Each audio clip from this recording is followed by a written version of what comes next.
Na mga problema pa nga siya. Ice cream mo. Alam mo, sabi nga niya, nung nagaganyan na, alam mo, me, kung wala ito, lahat yung pagkain dyan sa lamesa, ubusin ko. Sa, ano ako pala, sabi niya, ano yung tawag doon, yung burasyo sa Tagalog? Gluttony. Nag-start na siya. Nag-level na yun. Ayan na. Ang takaw ko pala, sabi niya. Ayun mo nang nalaman. Oo, nalaman.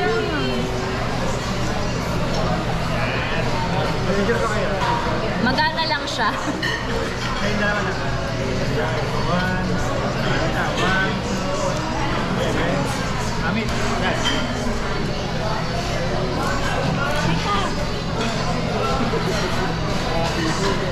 Pwede tanggalin ko lang ito para Hindi nakakamacho eh. Pwede 1, 2. Ayaw niya inumin, pati inumin na.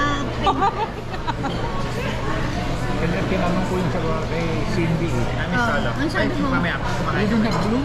Kasi blue? Ang dumis niya yan. Nagkakamay ako eh, tapos solo.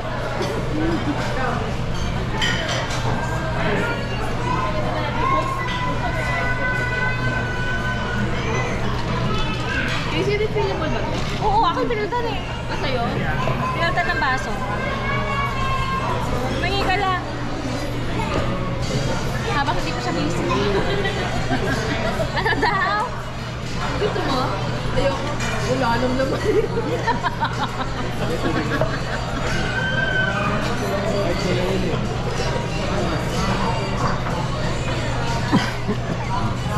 Bakit naliwalay sila? Hindi ba sila magpipil na kanila?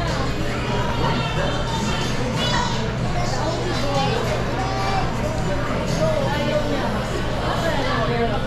Kay Kokoy na siya magkakaroon ng Gilbert, pwede ka makiutusan? Gawin mo ako ng ice cream. Anong flavor? Ano ba meron? Mango, chocolate, yung kulay pink. Ayun, chocolate na lang. Ayaw mo ng pink? Ilang scoop? Dalawa lang. Dalawa. Lagyan mo din ng sprinkles. Ha? Gusto mo pa ng sprinkles? Ayaw niya.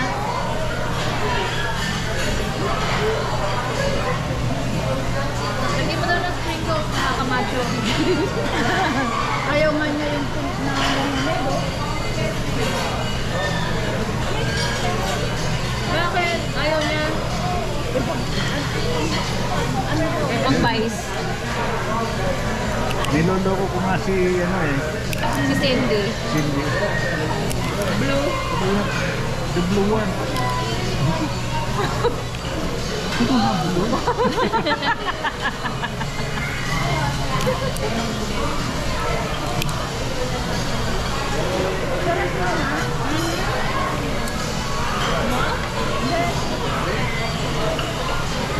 Mag-ano na ako eh. Ito, oh. Kumain ko na ako ng milon, tamis ng milon. Hindi nga masarap yung milon. Ayun, kung nakukon, tamis eh. Ano? Ibang lasa.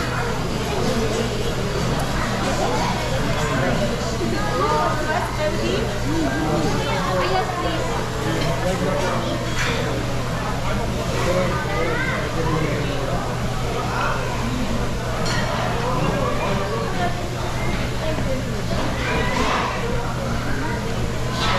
Doon, alam nila na birthday mo na? Saan? Sa work mo? Nalaman nga. Kasi nung 10:30, nagpasundo ako kay Jimbert dahil schedule ng IEP neto sa school ng 11. Nagpaalam naman ako. Pero yung assistant ko, alam niyang birthday ko kasi unang araw ko palang nagtinanong, kailan birthday mo? Oh. September. September ano? 12. Oo. Pero mo sabihin na. Okay. Tapos nung stand-up meeting namin nung umaga, wala yung administrator. Tapos nung wala ako, dahil nagpunta ako sa school niya, tumawag daw. Is Karen there? Oh, she stepped out. Did you know that it's her birthday today? Yes. Why didn't you tell me? She asked me not to. She doesn't want anyone to know. Thank you. I don't care what she wants. Thank you. You tell me next time. Tapos binabaan daw siya. So pagbalik ko, ay, tumawag si Javier, hinahanap ka. Parang nagagalit siya kasi hindi ko nasabi ang birthday mo. Bakit? Hindi ko alam, bakit sabi niya?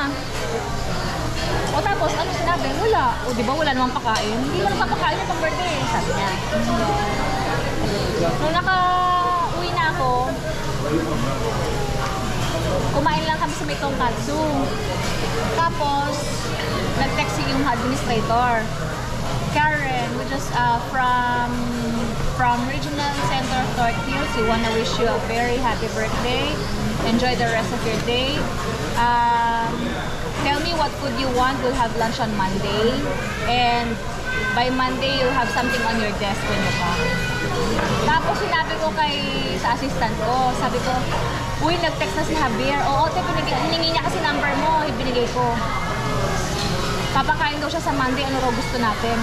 Ha? Himala lang langit, hindi siya nagpapakain. Sabi niya.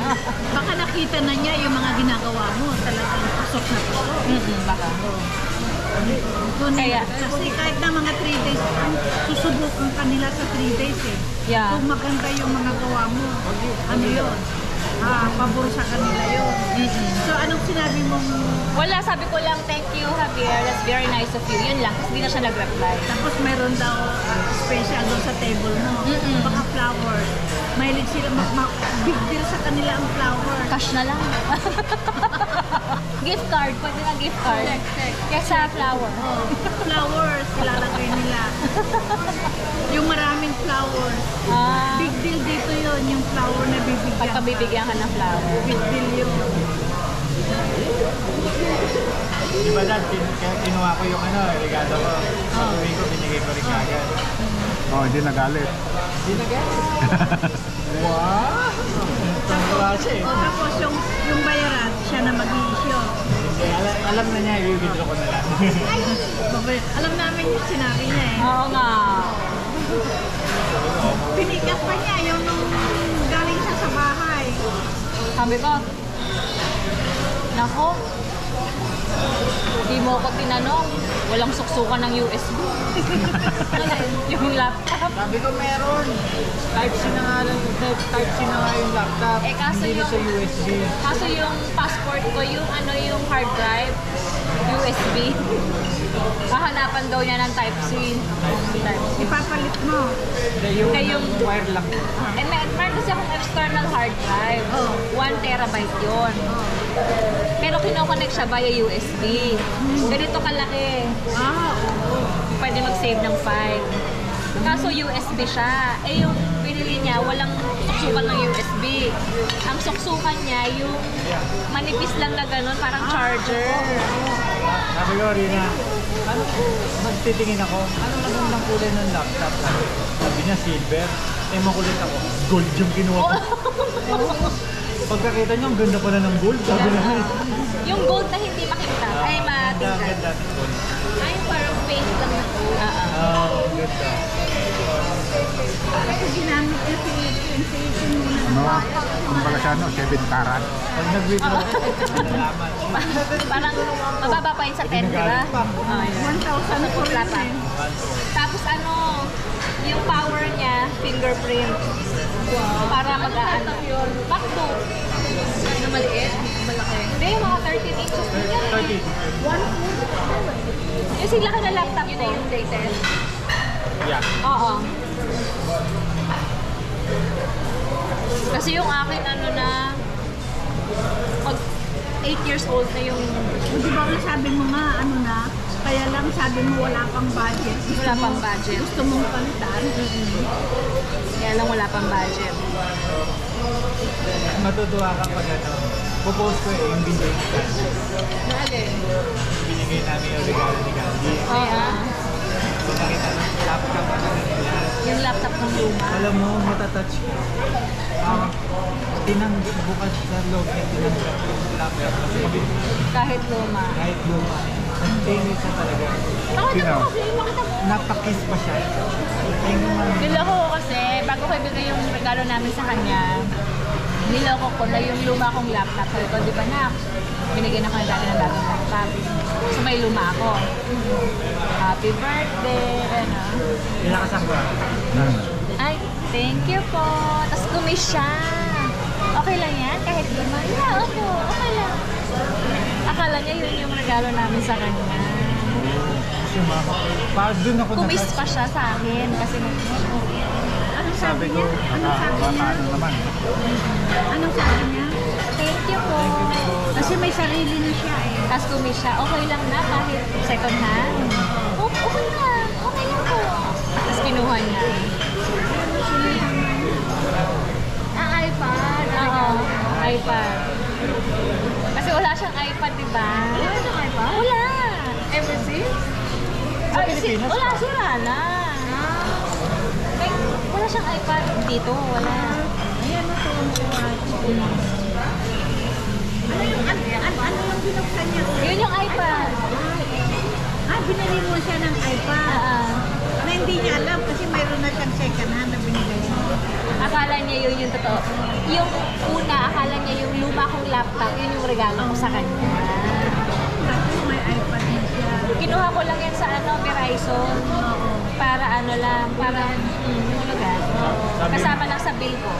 Parang yung binigay din sa akin yung iPad. Magkano yung iPad?